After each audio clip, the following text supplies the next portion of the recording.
अब वेगा क्या होता है? वेगा बेसिकली टेल्स कि प्राइस में कितना मूवमेंट आने वाला है, प्राइस ऑफ द ऑप्शन या प्रीमियम में कितना मूवमेंट आने वाला है, based on the change in the implied volatility.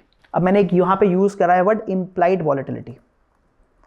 Implied volatility का मतलब होता है कि आपने देखा होगा मार्केट में जब बहुत ज्यादा मूवमेंट हो रही होती है, जब मार्केट बहुत वॉलेटाइल होता है, तो लोगों को डर लग रहा होता है कि पता नहीं यार एक दिन में आज 200 पॉइंट ऊपर ना चले जाए, कहीं 200 पॉइंट नीचे ना गिर जाए। अब मैंने यहाँ पे बोला कि वॉलेटाइल जब मार्केट है तो लोगों को ऊपर की तरफ भी डर लग रहा है, नीचे की तरफ भी डर लग रहा है। बिकॉज एज अ ट्रेडर अगर मैंने नीचे की पोजीशन बनाई हुई, मतलब अगर मैंने शॉर्ट सेलिंग करी हुई है, तो मार्केट ऊपर जाएगा तब भी मेरे लिए लॉस है। So being in a volatile market is generally considered risky. अब अगर रिस्क है तो अगर आप कभी कहीं जा रहे हैं, अगर आपको कुछ चीज रिस्की मिल रही है, तो आप कहोगे यार मैं तभी जाऊंगा अगर मुझे उसके पैसे ज्यादा मिलेंगे, because I am taking higher risk, I want higher returns. तो इसलिए कभी भी जब मार्केट हाईली वॉलेटाइल होता है तो जो प्रीमियम्स हैं वो ज्यादा होते हैं, राइट? ठीक है। बट यहां पर मैं वर्ड यूज कर रहा हूं ज्यादा या कम, बट कभी भी हम ज्यादा या कम बोलते हैं, it has to be compared. Let me take you simple, मैं छोटा एग्जांपल लेता हूं। I have a friend Rahul who is 6 feet tall. क्या वो लंबा है कि छोटा है? अपने आप में बताना मुश्किल है, वैसे लंबा ही हुआ क्योंकि ज्यादातर लोग उतने लंबे नहीं होते। But if is in a room जहां पे सब लोग 7 फुट के हैं तो छोटे रह गए, राइट? तो कभी भी हम रिलेटिव जब बात करेंगे तो हमारे को आईवी बढ़ा हुआ है कि आईवी कम है, हमारे पे एक और चीज होनी चाहिए जिससे हम उसको कंपेयर कर सकें। राइट।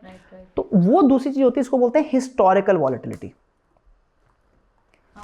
ओके, हिस्टोरिकल वॉलेटिलिटी मतलब ये जो स्टॉक है हिस्टोरिकली कितना वॉलेटाइल रहा है, and then I am comparing कि आज ये कितना वॉलेटाइल है, ठीक है? So if the IV is implied volatility, if the IV is more than the historical volatility, इस टाइम बढ़ी हुई है, तो लोगों को ज्यादा डर है, तो ज्यादा प्रॉफिट चाहिए, तो ज्यादा प्रीमियम हैवी एक्सपेंसिव होगा, और वेगा की मूवमेंट भी ज्यादा आएगी। एंड अगर आईवी कम है तो ठीक है, मार्केट इसका मतलब थोड़ा स्लगिश चल रहा है, I am also not bothered, तो मैं थोड़ा सस्ता प्रीमियम भी ले लूंगा। तो ये होगा vega. Vega I would say personally speaking is one of the hardest Greeks, क्योंकि जो वॉलेटिलिटी है उसको प्रिडिक्ट करना बहुत टफ रहता है, क्योंकि विद इन 1 सेकेंड मूवमेंट इतनी तेज हो जाती है कि हमें पता भी नहीं चलता। अच्छा, आप वेगा की बात कर रहे हैं, मैंने विक्स का भी नाम सुना हुआ है, क्या फर्क है इनके बीच में? लोग कंफ्यूज होते हैं। जी, तो जैसे भी बात करी, वेगा जो है वो तो एक ग्रीक है, एंड इट बेसिकली मींस कि कितना मेरा प्रीमियम का प्राइस चेंज होने वाला है based on the change in the implied volatility, वो तो वेगा हो गया।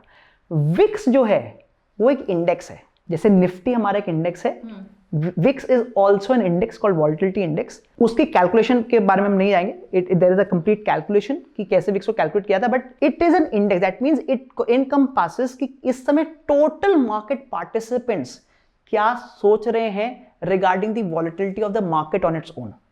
So it gives me a ballpark picture कि इस समय कितनी वॉलेटाइल है मार्केट। आप इसको कैसे ढूंढ सकते हैं? You can go to India VIX and you can find it out. तो चलिए मैं आपको इंडिया विक्स दिखा देता हूं ऑन द चार्ट्स। जैसे मैंने बोला, इंडिया विक्स तो है इंडेक्स, तो जैसे निफ्टी का चार्ट होता है ऐसे आपको इंडिया विक्स का भी चार्ट मिल जाएगा, बट वेगा का कोई चार्ट नहीं होता। सो नाउ आई होप आपको डिफरेंस दिख रहा होगा, because Vega is a parameter of the Black-Scholes model, which is dependent on implied volatility. India VIX is an index जो हमारे को बताता है कि historically या क्या हमारी volatility रही है मार्केट में। So this is a chart, मैं आपको इस समय इंडिया विक्स का चार्ट दिखा रहा हूं, and this is currently trading at 15। अब अगर इंडिया विक्स कम है, अगर इंडिया विक्स जैसे 15 के आसपास, जिसको हम कम मानते हैं, बिकॉज अगर आप इसको तो पहले ऊपर है काफी। हाँ, let me show it you on a zoomed out, let's say on a bigger time frame, तो आप देखेंगे कि इंडिया विक्स तो काफी ऊपर भी गया, ये बीच में 70 भी पहुंच गया था जब कोविड का फॉल आया था, that time India VIX was trading at around 70। तो अब आप खुद समझ सकते हैं उस समय मार्केट इतना ज्यादा वॉलेटाइल था, तो सब लोगों को, मार्केट पार्टिसिपेंट्स को काफी डर लग रहा था, और इसलिए इंडिया विक्स ऊपर चला गया था। But at this point of time, पिछले 1-2 महीने से अगर आप देखिए तो India VIX has gradually gone up, it has gone up from almost 7-8 levels toward 15 levels. But this basically tells me कि कितना मूवमेंट एक्सपेक्टेड है, कितनी वॉलेटिलिटी एक्सपेक्टेड है in the market. So it is more of an index.